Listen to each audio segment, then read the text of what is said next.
Cinéma, cinéma, cinéma, cinéma, cinéma, cinéma, cinéma, cinéma.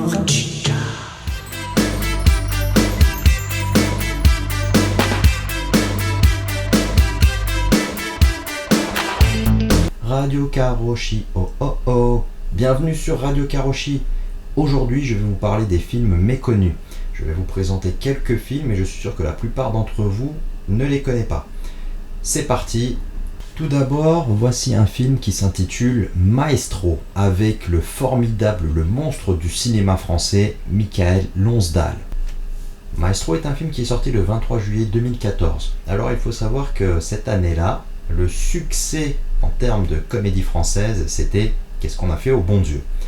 Moi, s'il y a bien deux films dont je n'ai jamais compris le succès dans les salles obscures, c'est bien ce film, Qu'est-ce qu'on a fait au bon Dieu, et Bienvenue chez les Ch'tis. Deux comédies françaises absolument peu drôles, souriantes au mieux, mais qui ont eu du succès. Les voies du cinéma sont impénétrables comme celles du Seigneur. Revenons à Maestro.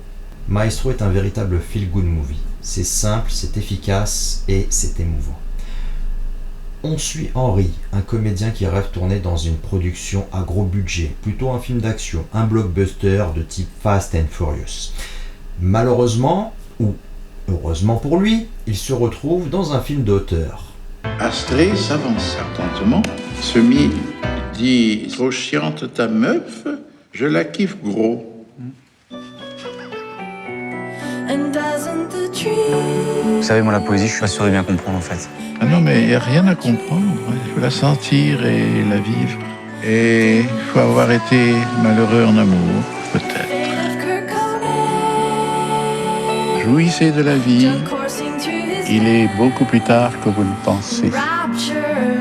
Maestro, c'est ça. C'est le charme discret du film, simple et subtil.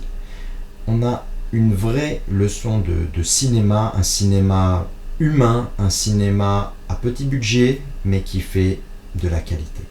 J'ai vraiment apprécié ce film. Je regrette vraiment de n'être pas parti le voir au cinéma, mais quand j'avais vu l'affiche dans le métro, elle m'avait paru un peu austère, et très bêtement, je me suis laissé prendre au piège, trompé par l'apparence de l'affiche.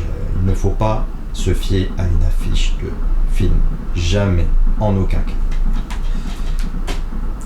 Premier film que je vous recommande, Maestro. Le réalisateur. Autre film que je vous recommande, Grégoire Moulin contre l'humanité. Ce film est une comédie française qui est sortie le 24 octobre 2001. Elle est réalisée par Artus de Panguin qui interprète également le personnage principal, Grégoire Moulin. Artus de Penguin. Exactement, comédien, scénariste, réalisateur au cinéma et à la télé. Ce film a connu du succès, uniquement lors des projections test. En salles obscures, ça a été un four. Point de succès. Et à l'égard de ce film, la presse non plus n'a pas été tendre, quelques critiques, toutes négatives. Le pitch, Grégoire Moulin n'a pas eu de chance dans sa vie. Peu après sa naissance, il perd ses parents.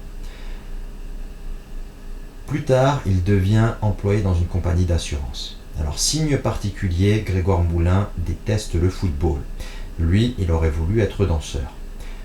Là, en venant à Paris, Grégoire Moulin tombe amoureux d'un professeur de danse. Cette jolie jeune femme déjeune dans le même restaurant que lui lors de la pause de midi. Il imagine des stratagèmes, il réfléchit comment l'aborder.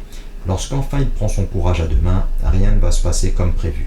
D'excellents comédiens servent cette comédie déjantée et rythmée.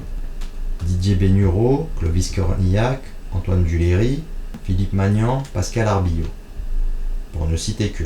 C'est drôle, c'est incisif, on ne s'ennuie pas, les situations ubuesques, rocambolesques se succèdent à un rythme effréné. Bref, cette comédie est vraiment une comédie française à ne pas rater. Très très drôle, moi j'ai adoré cette comédie. Ton nom? Grégoire Moulin. Semble rien.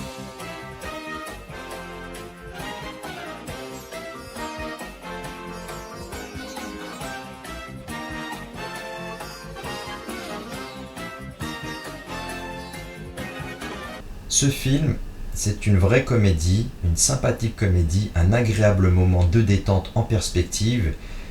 Et je vous invite à jeter un petit coup d'œil à Grégoire Moulin contre l'humanité. French Touch, je vous dis. French Touch. Autre comédie qui est parue en été, le 25 août 2010, Gentleman Broncos. Alors c'est encore dans la lignée des comédies que vous avez peut-être ratées. Ce film a été projeté dans très peu de salles au moment de sa sortie et j'ai eu la chance de le voir au Publicis, même s'il n'est resté qu'une semaine à l'affiche. C'est en raison de son humour un peu particulier qui est un hommage à la série Z, à la science-fiction. Ce film est une comédie US qu'on aime ou qu'on déteste. Moi j'ai adoré. J'aime beaucoup le côté cheap, le côté décalé, le côté humour complètement dézingué. Cinéma indépendant oblige. C'est l'histoire de Benjamin, 17 ans, qui aime écrire des histoires de science-fiction. Un jour, il rencontre son idole, l'écrivain Ronald Chevalier, lors d'un festival dédié à l'écriture. Benjamin lui présente son manuscrit. Pas de chance pour lui, son idole va le plagier. Comédie déjantée, loufoque, totalement délirante, ce film est un véritable petit bijou du cinéma underground. You can read this. Bronco and Benai began their assault on the East Factory. Bronco. I am your soldier.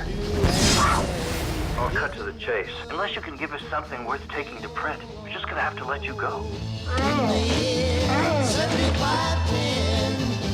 Bronco. I can do better. Broncanus. Forgive me. Cyclops there. Cyclops there. Cyclops there. Turrets. Oh my holy crap. Surveillance does. I hate those. It's fantastic. Get aboard your proof for print. Oh my gosh, is that the new Chevalier? Alors oui, je vous le dis tout de suite, ce film ne plaira pas à tous. Il a eu très peu de critiques et les critiques ont été très négatives. En quelques mots, il s'est fait dézinguer.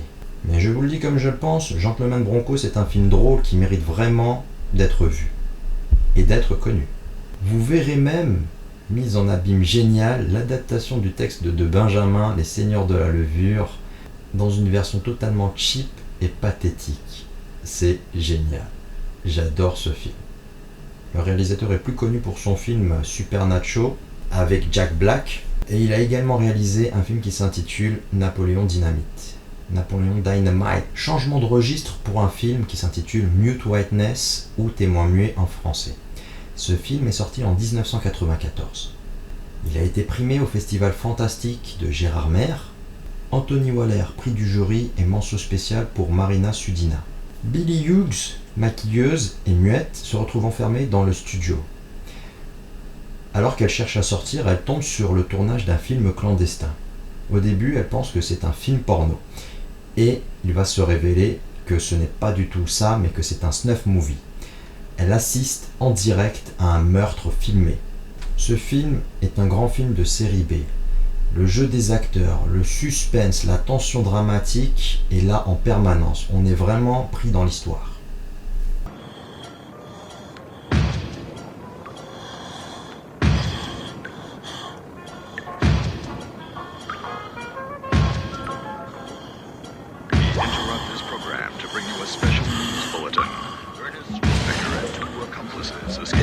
Ce thriller est un excellent film à suspense.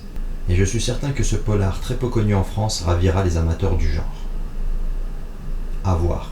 Autre film, autre registre, Suzu River, sorti le 11 octobre 2000. Ce film, c'est un chef-d'œuvre du cinéma chinois. Il a été tourné en cachette, puisque vous savez qu'en Chine, le gouvernement, le Parti communiste, a un droit de regard sur toutes les œuvres cinématographiques, littéraires, toutes les œuvres d'art en général. Et vraiment, ce film est une merveille. Il a donc été tourné en cachette, comme je l'ai dit, et il a été tourné en vue subjective. Le pitch. On suit les destins dramatiques de 4 personnages dans les bas-fonds chinois.